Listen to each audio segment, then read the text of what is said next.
Welcome everybody. It's overwhelming how many people are here. Thank you so much for coming along to our Action Mesothelioma Day event today. For those of you that don't know me, I'm Helen Childs. I'm a solicitor and I specialise in asbestos related claims. I'm not in the first flush of youth, as you can see, and I qualified when John Major was Prime Minister. The way we're going at the moment, I think he might yet be back.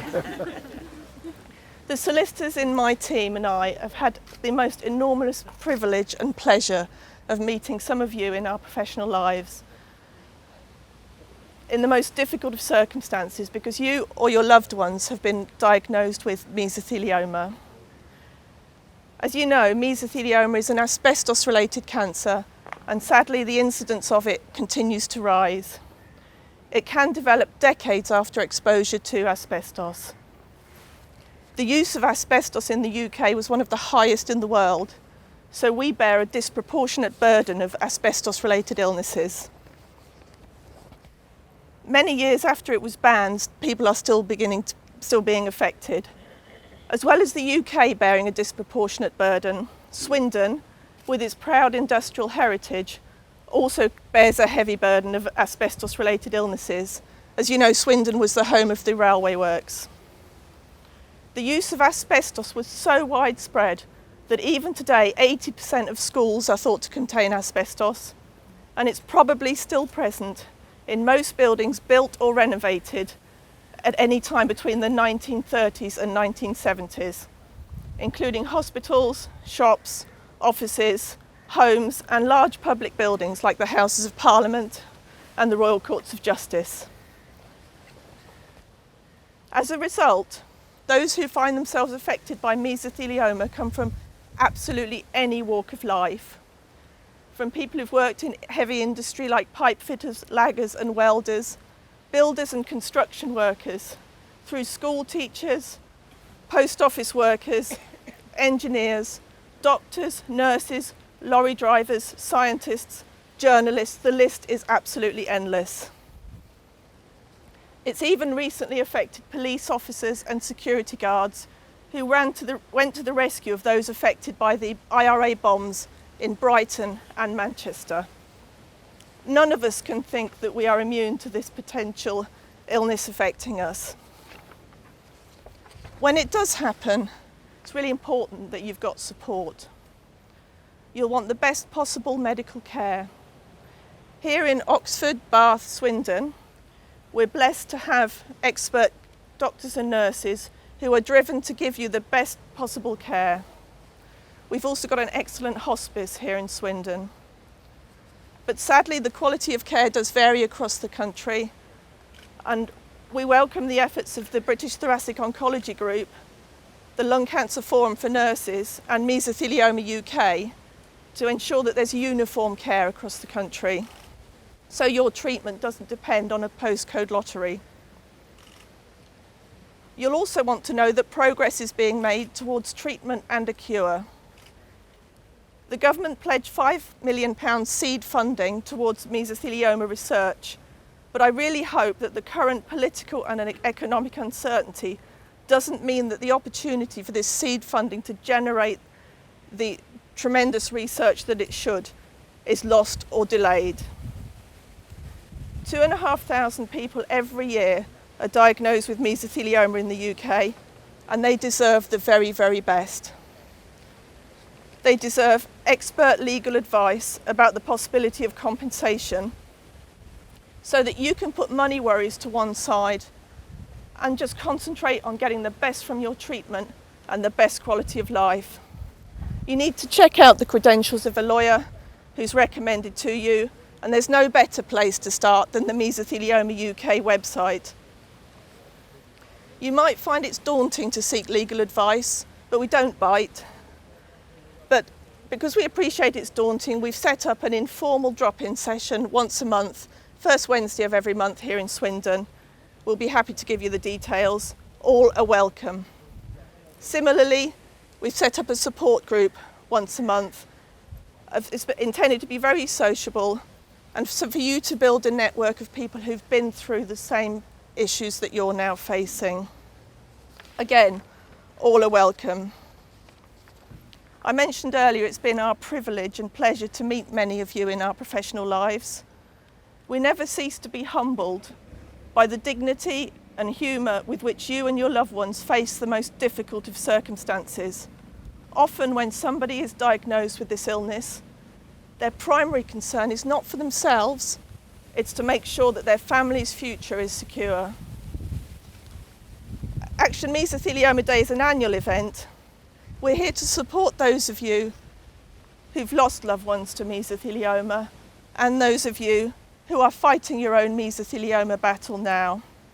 We also want to do all we can to raise awareness of the dangers of asbestos and its legacy and to ensure that such an epidemic can't happen again. And we would think it essential that the safety regulations and laws relating to the control of asbestos and workplace safety generally aren't diluted in these uncertain times. But most importantly though, today is an opportunity for all of you to mark Action Mesothelioma Day, to remember the loved ones that you've lost and to help support people who are currently battling this illness. I'm going to first of all ask Sandra Barnett to lay a wreath in commemoration of those who've been affected by mesothelioma.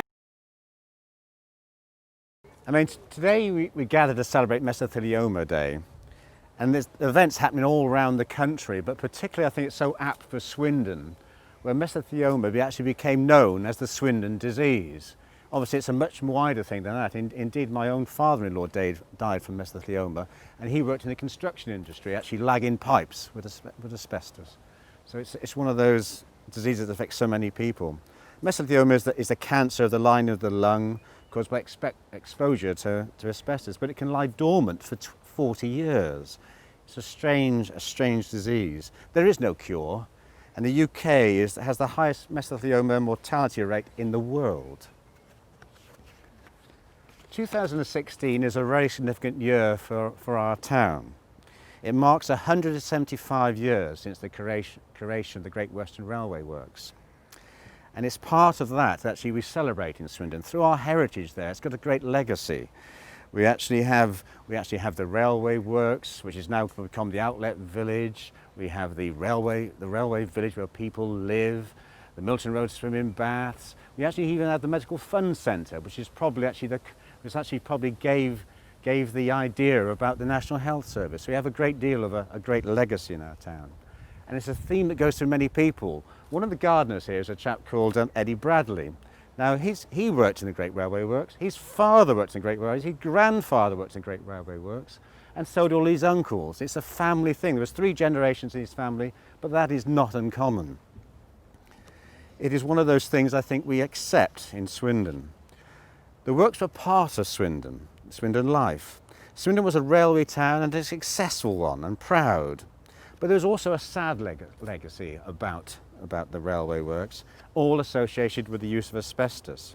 Construction and maintenance of the railway carriages in the 1930s through the 1960s involved widespread use of asbestos. Employees in the carriage works were routinely exposed to it.